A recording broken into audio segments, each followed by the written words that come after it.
MBC corporation మాజీ chairman Taduri Srinivas BRS పార్టీకి రాజీనామా చేసి బీజేపీలో చేరారు. ఆయనతో పాటు ఉప్పల్ నియోజకవర్గానికి చెందిన పలువురు నేతలు కమలం పార్టీ జెండాను కప్పుకున్నారు. వారికి కేంద్ర మంత్రి, బీజేపీ తెలంగాణ రాష్ట్ర అధ్యక్షుడు కిషన్ రెడ్డి కండువా కప్పి ఆ పార్టీలోకి ఆహ్వానించారు. ఇక ఈ కార్యక్రమంలో మల్కాజ్గిరి లోక్సభ అభ్యర్థి ఈటల రాజేందర్, రామచంద్రరావు, ఎన్వీఎస్ ప్రభాకర్ తదితరులు కూడా పాల్గొన్నారు.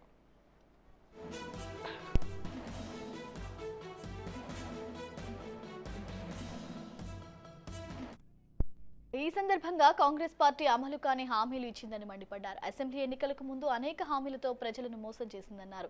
100 రోజుల్లో హామీలు పూర్తి చేస్తామని చెప్పారని, కానీ ఆ పార్టీకి ఇంకా గడువు పూర్తయినట్టుగా లేదని ఎద్దేవా చేశారు. కాగా తాడూరి శ్రీనివాస్ ఉదయం బీఆర్ఎస్ పార్టీకి రాజీనామా చేశారు. ఆయన తన రాజీనామా లేఖను కేసీఆర్కు పంపించారు. ఇక పార్టీలో తనకు గుర్తింపు లేనందునే పార్టీని వీడుతున్నట్లు అందులో పేర్కొన్నారు.